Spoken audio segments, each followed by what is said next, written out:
이제 기본소득 이야기를 좀 해보려고 합니다. 그래서 오늘 모신 분은요, 21대 국회 대표 청년위원이시고요, 유일무이 기본소득당 국회의원이시면서 가만히 있으라부터 저는 임차인입니다 까지 수많은 캐치프레이즈를 남기신 정치계의 카피라이터, 그리고 이제 젊은 사고방식으로 기득권 정치인들의 뼈를 후려치고 계신 초선 의원이시고 용해인 기본소득당 원내대표님 모셨습니다.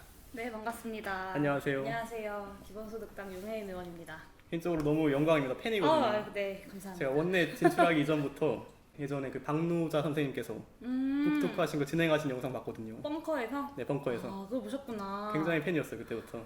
노란 머리 있을 때부터. 그렇군요. 그게 벌써 4년 전 일입니다. 네. 그래서 이제 정치인 이전에도 그런 식으로 활동가 용해인으로서 활동을 해오셨는데요. 근데 이제 제도권 정치 입문을 하시고 당선까지 되셨는데 사회를 바라보는 시각이나 사회 문제를 다루는 방식에 있어서 좀 달라진 게 있으신가요? 예전하고 지금하고 달라지지 않은 건 제가 중요하게 생각하는 건 어쨌든 문제의 핵심을 짚어야 된다. 그러니까 네. 현상과 문제의 원인이 있을 때 현상을 다루는 어떤 처방만으로는 네. 이 문제가 해결되지 않는다라는 것이 제가 예전부터 지금까지 계속해서 견지하고자 하는 방법이고요. 사회를 바라보는 예. 시각이고요. 변화하고 있는 것은 이제 좀 더 구체적인 방법들을 상상하게 되는 것 같아요. 저의 역할도 그런 역할로 좀 변화하게 된 것 같고 네. 예전에 똑같이 이제 기본소득을 그때나 지금이나 똑같이 이야기하지만 네. 당시에는 이 기본소득이 사회를 바꾸게 된다면 우리가 어떤 모습으로 살아갈지 같은 것에 좀 더 집중해서 이야기를 했다면 네네. 지금은 좀 더 사람들을 설득할 수 있는 뭐 이렇게 레토릭이라던가 아니면 구체적으로 재원을 마련하는 방안이라던가 아니면 최근에 이제 긴급재난지원금 관련된 논의에서 네.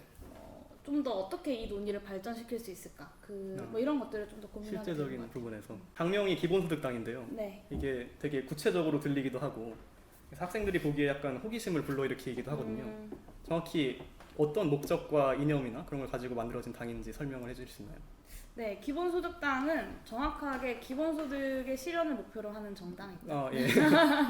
굉장히 다양한 사람들이 당원으로 있고 한 전국에 2만 명 정도의 당원이 있는데 네. 이제 다른 내용들은 큰 틀에서 하나하나씩 좀 합의를 해나가는 과정이다라고 볼 수 있고 작년에 우리가 작년 이맘때쯤에 창당을 해보자라고 했던 건 네. 정말 딱 기본소득의 실현이 필요하다라는 네. 것에 동의한 사람들이 기본소득당으로 모여보자라는 거였어요. 이름에서 드러나듯이 굉장히 그럼요. 깔끔하고 심플하게. 근데 제가 궁금한 게 기본소득을 주장하는 사람들 중에서는 그것도 다 나름이잖아요. 진보적인 사람도 있고 오히려 보수적인 사람도 있는 걸로 아는데 그럼 기본소득당 내부에도 이념적인 스펙트럼이 이렇게 넓은 건가요? 기본소득이랑 같이 아래 묶여있는. 저는 기본소득 자체에는 좌우가 없다고 생각하는 사람인데요. 아, 예. 물론 이제 기본소득이 실현된 사회에서 다양한 사회 안전망들을 어떻게 설계하느냐 등에 대한 입장의 차이가 있을 수 있다고 생각하고 네. 그 입장의 차이들이 사실은 전통적인 입장에서 바라봤을 때 전통적인 시각에서 바라봤을 때 좌파냐 우파냐의 차이가 있고 네. 그래서 기본소득을 비판하시는 많은 분들이 좌파적 기본소득과 우파적 기본소득을 얘기하시거든요. 네. 오히려 기본소득을 비판하시는 분들이 그렇게 많이 얘기를 하시는데 네. 저는 기본소득은 그냥 기본소득이다. 여기에 연동된 정책들이 어떻게 구현되느냐가 중요한 문제다라고 생각하고 네. 그랬을 때 기본소득당이 예전부터 좀 일반적으로 가지고 있는 건 네. 기본소득이 도입된다고 해서 사회 안전망이 후퇴하면 안 된다. 사회 안전망이 강화되고 기술의 발전으로 인한 부를 우리 네. 모두가 좀 더 지금보다 나은 삶을 누리기 위한 방안으로서 네. 좀 가져가는 거다라는 목표의식이 좀 명확했기 때문에 네. 그 사회 안전망의 후퇴 없는 기본소득이라는 것에서는 다들 동의를 하시는 것 같고 네. 근데 좀 기본소득당의 당원들은 기존의 어떤 정치적 스펙트럼으로 나눌 수 없는 분들인 것 네, 같아요. 네. 그러니까 정당에 처음 가입해 보신 분들이 굉장히 많고 네. 저희 당원이 2만 명인데 그 중에 10대, 20대가 80%고 그래요? 네 그리고 본인의 첫 정당이다라고 답하신 분들이 93%가 넘어요. 그러니까 예. 어떤 기존의 어떤 좌우파 젊은 정당이네요, 굉장히. 네, 예. 이렇게 그냥 설명할 수 없는 거죠. 기존의 정치를 바라보는 관점으로. 그러면 좀 더 세세한 질문을 드려보고 싶은데 네. 일단 기존 복지가 줄어들지 않는 전제 하에서 기본소득을 실현하려면 추가적인 재원 확보가 필요하지 않습니까? 네. 그게 지금 얘기 나오는 걸 생각해 보면은 뭐 그 데이터세나 로봇세 같은 그런 거일 것 같은데 기본적으로 그러한 추가적인 세금을 신설된다는 것을 전제로 한 논의를 하고 계신 건가요? 이 당에서는? 기존의 소득세, 네. 법인세의 강화가 일단 기본적인 베이스로 좀 깔고 가야 되는 것 같고요. 한국은 조세 부담률이 굉장히 낮기 때문에 예. 조세 부담률을 높이는 것 자체가 좀 하나 필요하고, 그러기 위해서는 소득세와 법인세 강화가 필요하다. 특히나 예. 한국에는 다양한 세금 면제, 면세, 공제 제도들이 있기 때문에 네. 네. 좀 이것들을 좀 정비해 나갈 필요가 있다라고 생각하고요. 그 근로소득세 같은 경우만 해도 네. 실제로 거친 내용, 그 거친 금액보다 네. 감면된 금액이 한 3배 정도 많을 정도로 한국은 어. 정말 공제 제도들이 많은 나라거든요. 네네. 그래서 근로소득세와 법인세 역시도 좀 강화되어야 되는 측면이 있고, 네. 거기에 추가적으로 이제 추가적인 세목들이 들어가는 거죠. 예를 들면 저희는 뭐 탄소세라거나 아니면 토지보유세 같은 걸 예. 주장하고 있고, 데이터세 같은 것들도 모델을 좀 고민하고 있는 중이고, 네. 데이터세는 한국에서 한 번도 한국뿐만이 아니라 전 세계에서 한 번도 구현된 적이 없는 형태의 세금이기 세금. 때문에 네. 좀 여러 가지 쟁점들이 많이 남아 있는 상황이라서 저희도 좀 음. 모델을 짜고 있는 중이고요. 네. 로봇세 같은 경우는 기본소득 주장하시는 분들이 뭐 많이 찬성하시기도 하는데, 저희는 좀 기본적으로 반대하는 입장이에요. 왜냐하면 이게 로봇의 발전, 그러니까 기술과 인공지능의 발전이라는 것이 네. 사람들의 일자리를 대체하고, 기본소득은 이 사람들의 일자리를 대체하기 때문에 새로운 소득이 필요하다라는 맥락에서 좀 대두가 되는 건데, 네. 로봇세가 생겨나면 기업들이 이 사람의 일자리를 기계로 대체할 유인이 잘 안 생겨요. 네. 그냥 사람을 쓰죠. 더 그렇네요. 싸니까. 네. 그래서 이 예. 기술의 발전이 더 빠르게 도입되는 것을 오히려 좀 막는 역할을 할 수 있다는 우려가 좀 있어서 저희는 로봇세에 대해서는 좀 신중한 입장이긴 하고요. 그러니까 로봇세가 도입되면은 대체될 인력도 대체가 안 돼서 애초에 기본소득의 전제 자체가 흔들려 버리는. 저는 네. 그렇죠. 그리고 이 기본적으로 사람들이 일자리에서 벗어날 수 있다면 저는 좋은 일이라고 생각하거든요. 예. 그러니까 우리가 학교에서도 어렸을 때부터 노동은 자아의 실현이라고 배우지만 네. 실제로 그렇게 일하는 사람은 사실은 전 세계에 몇 명 없잖아요. 없죠.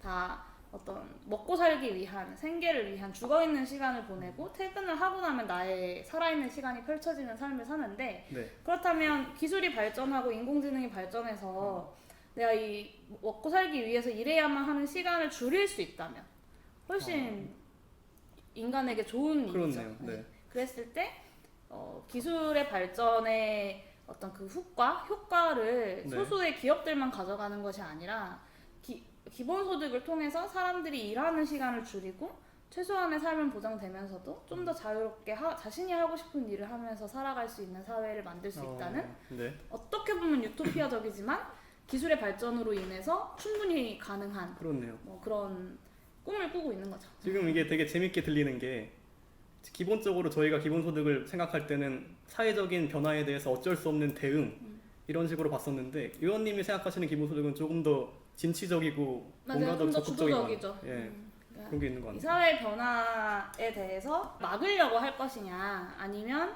이 사회 변화의 결과를 소수의 사람들이 독점하도록 할 것이냐, 아니면 이 사회 변화에서 긍정적인 점들을 찾아내고 이 사회 변화의 어떤 효과와 뭐 기대되는 일들을 모두를 네. 위해서 설계할 것이냐에 있어서 기본소득당은 맨 마지막 입장을 가지고 있는 정치 세력이다라고 설명할 수 있죠. 이제 좀 옛날 얘기를 해보자면은 2017년 당시에 그 개헌 논의가 이루어졌었잖아요. 네. 그때 기억하기로 용해인 의원님께서, 당시에는 의원님이 아니셨지만 온국민 기본소득 운동본부라는 걸 조직을 하셔가지고 네. 기본소득을 명문화하자라는 캠페인을 진행하셨던 걸로 알아요.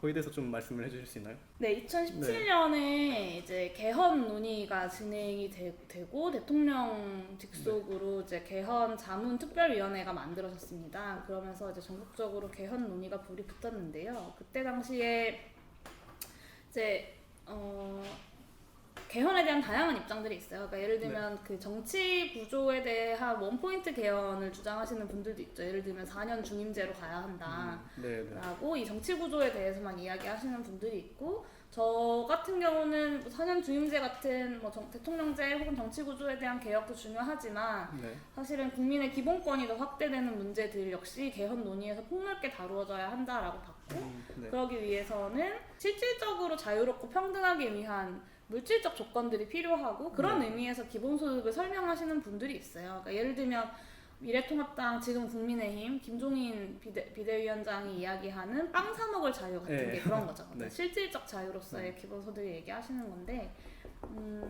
좀 이런 측면에서 기본소득이 국민의 권리로서 개헌이 된다면 개헌 네. 안에 담겨야 한다라는 문제의식이 있었고, 그때 당시에 저희는 이제 운동본부를 만들어서 전국적으로 서명운동과 네, 뭐 네. 캠페인 같은 캠페인. 것들을 진행했고, 당시에 그 인권위원회에서 그 네. 개헌안을 발표했었는데 거기에 또 기본소득이 포함되기도 했었어요. 그래요? 그 네. 인권위가 발표한 개헌 제헌안에. 그래서 좀 기대가 굉장히 컸는데, 결과적으로는 개헌 자체가 어쨌든 정치권 내에서 굉장히 논쟁적인 이슈이기 때문에 네. 결국에는 20대 국회에서 처리를 못하게 되면서 좀 흐지부지 되었죠. 그래서 이 질문을 드린 게, 지금은 국회의원이 당선이 되셨으니까 그와 같은 비슷한 헌법적인 혹은 그냥 법률적인 노력들을 현재로서 어떤 걸 하고 계신지 여쭤보고 싶어서요. 네. 지금은 개헌 단계까지 생각하고 있지는 않고요. 예. 물론 이제 개헌 논의가 되면 그것을 기본소득이라는 권리를 넣을지 말지를 또 이렇게 따져봐야겠지만, 네. 지금은 이제 모든 정당들이 다 기본소득에 대해 얘기하는 그렇죠. 상황이 되었잖아요. 그렇네요. 저희가 네. 국회에 들어오기 전의 목표는 많은 정당들이 기본소득에 대해서 이야기하게 만드는 것이 1차적 목표였는데, 임기 시작하고 얼마 안 돼서 그런 상황이 되었죠. 그래서 네. 지금 필요하다고 생각하는 건, 저희도 60만 원 모델이 있고 60만 원 모델에 대해서 관련 뭐 탄소세법이라거나 뭐 토지보유세법 이렇게 소득세법도 정리하고 네. 할 수 있는데요. 네. 패키지로 기본소득 60만 원 법을 만들 수 있지만, 그런 법안을 발의하는 방향보다는 네. 이제 좀 모든 정당들이 다 기본소득을 얘기하고 있는 만큼 네. 좀 책임 있게 논의하면서 합의점들을 찾아가 보자. 네. 그래야 기본소득이 실현이 가능하다라는 생각을 하고 있어요. 예를 들면 기본소득당의 60만 원 모델, 또 네, 누군가의 뭐 30만 원 모델, 뭐 국민의힘의 뭐 하위 50% 모델, 뭐 이런 것들이 각자의 안에 대한 찬반 여부를 묻는 방식으로 논의가 되면 네. 기본소득에 대한 사회적 동의는 막 높아지고 있는데, 결국 어느 안도 과반을 넘지 못해서 통과되지 못하는 그렇겠네요. 그런 상황이 네. 벌어질 거란 말이죠. 네. 그랬을 때 각자의 안만 놓고 이것이 아니면 안 된다라고 이야기하지 말고, 네. 재원 마련은 어떻게 할지, 얼마 정도 규모로 시작할지, 언제부터 시작할지, 공론화는 어떻게 할 것인지 등을 좀 책임 있게 논의하는 숙려의 기간과 시간이 좀 필요하다라고 생각하고요. 그런 의미에서 저희는 그 기본소득 공론화위원회를 설치하는 법률을 좀 준비하고 있어요. 공론화위원회. 예. 그래서 예전에 신고리 오르코기 공론화위원회, 물론 이제 평가에 대해서는 다양한 의견들이 있긴 하지만, 네. 좀 그렇게 국민들이랑 같이 좀 기본소득에 대해서 논의할 수 있는 공론화위원회를 법률로서 설치하는 내용의 법안을 좀 준비하고 있어요. 지금 말씀을 들어보니까 정말 실질적인 정당이라는 생각이 들어요. 기본소득을 무조건 정책적으로 도입을 하기 위해서 여러 가지 방안들을 맞춰 나간다는 생각이 드는데, 맞아요. 실리적인 선택을 하려고 항상 네. 고민하고 있죠. 저도 그게 옳은 방향이라고 생각을 합니다. 근데 그러면 당 내부에 몇 년도까지는 기본소득을 해야겠다 이런 그런 것도 있나요? 몇 년도까지라기보다는 네. 기본적으로 저희가 가지고 있는 60만 원 모델이 2022년 정도를 염두에 둔 모델이고요. 네. 왜냐하면 2020년 기준에 1인 가구 생계급여가 한 53만 원 조금 안 되는 돈이거든요. 네. 생계급여는 매년 오르잖아요. 중위소득 30% 기준에 맞춰서 오르는데, 네. 그러면 2022년 정도가 되면 한 60만 원 선이지 않을까요? 1인 가구 생계급여가. 그리고 네. 1인 가구 생계급여가 국가가 정한 1인 가구의 최소한의 생계비인 만큼 그 정도 금액에서부터 시작하자라는 취지였거든요. 네. 그래서 시점은 한 2022년 정도로 보고 있는 게 있고요. 그리고 또 한 가지 이유는 네. 총선이나 지선은 정권에 대한 중간평가적인 성격이 굉장히 강한 선거라고 생각해요. 네. 그러니까 이 정당과 이 후보들의 어떤 정치적 비전 자체를 보고 뽑는다기보다는 그렇죠. 지금까지 정부가 잘했나 못했나를 두고 어떤 심판하는 네, 혹은 그렇죠, 뭐 그렇죠. 야당을 심판하는 이런 내용의 선거를 많이 하게 되는데 예. 유일하게 대통령 선거가 향후 5년간의 국정 운영 방향에 대해서 이야기하는 선거거든요. 그랬을 네. 때 기본소득 실현이라는 것도 2022년 대선에서 아주 중요한 아젠다가 될 수밖에 없을 것이다 네. 라고 보고 그 대선 국면에서 기본소득이 어떻게 논의가 되느냐가 실제로 기본소득 실현에 굉장히 중요한 분기점이 될 거고 네. 그런 의미에서 2022년 전후를 좀 생각하는 거긴 합니다. 대선 나가시나요? 저는 출마를 못해요. 나이가 그렇죠. 저는 헌법 그렇군요. 개정 사항이어가지고 헌법에 예. 써 있어요. 그렇군요. 아쉽네요. 그렇죠. 네. 네, 최근에 이제 2차 재난지원금 지급까지 얘기가 되고 있어요. 근데 제가 기사를 봤는데 미래당과 기본소득당과 녹색당이 함께 모여서 선별적인 재난지원금 지급에 대해서 이제 당정청의 졸속 논의를 비판하는 기자회견을 하셨더라고요. 네. 거기에 대해서 좀 입장을 설명을 해주실 수 있으실까요? 이 2차 긴급재난지원금의 내용을 담은 4차 추경이 결국에는 여당과 제1야당의 합의로 네. 지난 화요일에 통과가 되었고요. 당시에 졸속협의라고 비판을 했던 것은 처음에 2차 재난지원금, 이 4차 추경 이야기가 나왔던 건 네. 2차 긴급재난지원금을 논의하겠다라고 시작해서 된 거거든요. 그러니까 그러면 네. 1차 긴급재난지원금은 여러분들 다 이렇게 보셨잖아요. 봤죠. 가구별로 100만 원씩 최대 이렇게 네. 지급하는 건데 그래서 2차 긴급재난지원금이라고 했을 때 많은 국민들은 당연히 비슷한 어떤 정책일 거라고 생각을 했죠. 그래서 네, 정부 여당에서 처음 나왔던 얘기가 근데 100%는 다 못 주니 소득 하위 70%한테 주겠다라고 이야기를 했어요. 그리고 나서 또 소득 하위 50%한테 주겠다. 네. 라고 또 말이 바뀌었어요. 그러다가 네. 또 심사 없는 업종별 지원을 하겠다라고 했다가 네. 결국에는 심사까지 하는 업종별 심사까지 이렇게 후퇴를 쭉 했거든요. 네. 그랬을 때 정부 여당이 처음에 이 논의의 시작과는 별개로 네. 좀 계속해서 안을 후퇴해왔던 사실 이럴 거면 뭐하러 추경을 하나 그냥 네, 내년도 네. 본 예산에 편성을 시키지 같은 생각이 좀 드는 내용들이었고 네. 그리고 계속 이 어쨌든 선별과 보편 논의에 있어서 많은 국민들이 이 보편 지급이 너무 필요하다. 왜냐하면 이 코로나19로 어려운 사람들의 어떤 유형이라는 건 네. 딱 정형화할 수 없거든요. 그러니까 그렇죠. 소상공인들만 피해를 봤다 이렇게 말하기는 좀 어려워요. 네, 네, 그러니까 네. 다양한 형태의 유형의 피해가 있고 예를 들면 취준생들이 네. 원래 지금 막 공채 시즌인데 이제는 막 취업이 되고 안 되고를 막 판가름해야 될 텐데 네. 코로나 때문에 경기가 어려워서 기업들이 채용 공고를 내질 않아요. 네. 그럼 이 사람 취업을 못 해요. 근데 못하네요. 네. 이것은 정확하게 코로나19로 인한 피해라고 그러니까 정부에서 얘기하지 않거든요. 네. 하지만 이것도 코로나19로 인한 피해의 한 유형이죠. 네. 그러니까 이 코로나19로 인한 어떤 경제적 어려움, 경제적 피해라는 것이 네. 어떤 매출 감소나 소득 감소라는 단일한 내용으로만 한정시키기 좀 어려운 측면이 있는데 네. 그러다 보니 이제 많은 국민들이 나도 어려워졌는데 나도 어려운데 정부가 하는 저런 방식으로 하면 내가 배제될지도 모른다는 불안감이 자꾸 드는 거고 네. 그랬을 때 계속해서 지난번처럼 보편 지급하자라는 얘기를 많은 국민들이 했던 거였는데 네. 결국에는 이제 정부 여당이 이제 7.5조라는 숫자를 정하고 네. 거기에 맞춰서 이제 금액들이 막 배치가 된 거죠. 그리고 거기에 제1야당이 선별 좋다.